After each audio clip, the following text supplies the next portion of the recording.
일본 후쿠시마산 수산물 수입을 금지한 우리 정부의 조치에 대한 세계 무역기구 WTO의 최종심 결과가 우리 시각으로 오늘 10일 새벽에 나올 예정입니다.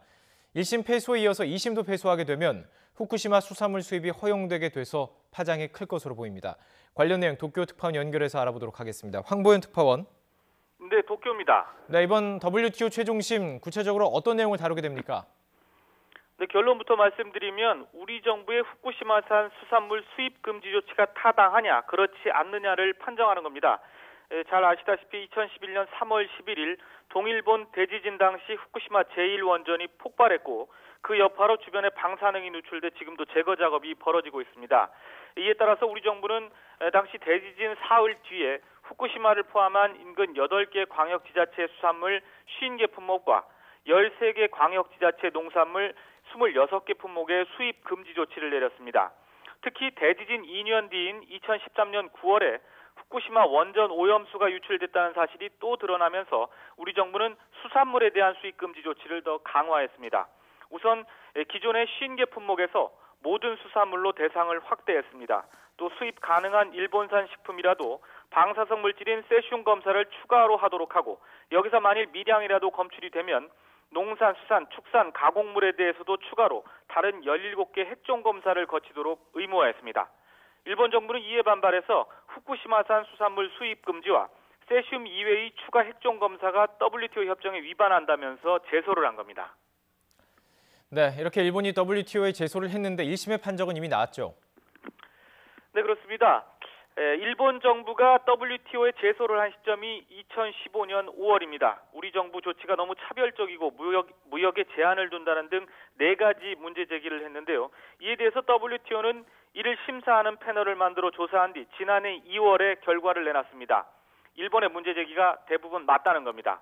뒤집어 말하면 우리 정부의 후쿠시마산 수입 금지 조치가 WTO 협정에 위반하기 때문에 고쳐야 한다는 결론을 내린 겁니다.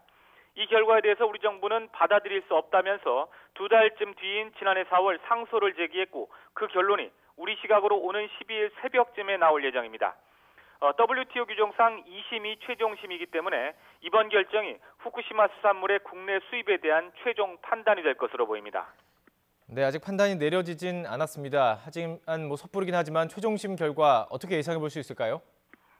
네, 지난해 2월 WTO가 내놓은 1심 결과가 뒤집어지기는 어렵지 않겠느냐는 시각이 많은 게 사실입니다. 지금까지 WTO의 1심 판결이 2심에서 번복된 전례가 거의 없기 때문입니다. 그렇게 된다면 결국 후쿠시마 수산물의 국내 수입이 가능해질 것이라는 전망이 나오고 있습니다.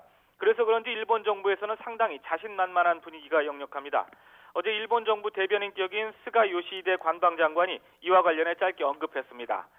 스가 장관은 일본 정부가 WTO에서 한국의 수입 규제 조치가 WTO 협정에 비춰서 일본 수산물 등을 자의적으로 부당하게 차별하고 있는 점과 필요 이상으로 무역 제한적인 것임을 확실히 주장해왔다고 말했습니다. 그러면서 이런 일본 정부 주장을 WTO에서 충분히 고려해 판단이 내려질 것으로 기대한다고 강조하게 됐습니다. 자, 그렇지 않으면 좋겠지만 만약 WTO가 최종심에서 일본의 손을 들어주게 된다. 그렇다면 이 후쿠시마산 수산물이 바로 우리나라로 들어오게 되는 건가요? 그렇진 않습니다. 패소해도 우리 정부가 당장 후쿠시마산 수산물 수입에 길을 터줘야 하는 것은 아닙니다. 내년 7월까지 15개월의 시간이 있습니다. 판정 결과를 즉시 이행하기 어려우면 최대 15개월까지 이행 준비 기간을 가질 수 있도록 WTO에 규정돼 있기 때문입니다. 이와 관련해서 문성혁 신임 해수부 장관은 최근 인사청문회에서 패소한다 하더라도 최장 15개월간의 이행 기간이 있으며 이 기간을 최대한 활용해 국민 안전과 건강을 최우선으로 대책 방안을 마련하겠다고 말하기도 했습니다. 물론 이행 준비 기간 15개월 이후에도 우리 정부가 이행을 안 하고 버틸 수도 있습니다. 하지만 그럴 경우에는 일본의 반발은 물론이고 WTO에서 매달 이 문제에 대한 회의가 열리고 우리 정부를 질타하는 국제적인 목소리가 높아질 게 뻔한 만큼 여러 가지 부작용을 감수하기는 쉽지 않아 보입니다. 예, 말씀하신 대로 패소에도 15개월의 시간이 있다고는 하지만 결국은 이 수입이 가능해지는 게 아니냐 이런 우려가 있습니다. 이에 따른 파장도 클 것 같은데요. 그렇습니다. 최종심에서 패소하면 일단 우리 정부의 그간의 대응이 과연 적절했느냐는 지적이 나올 수 있습니다.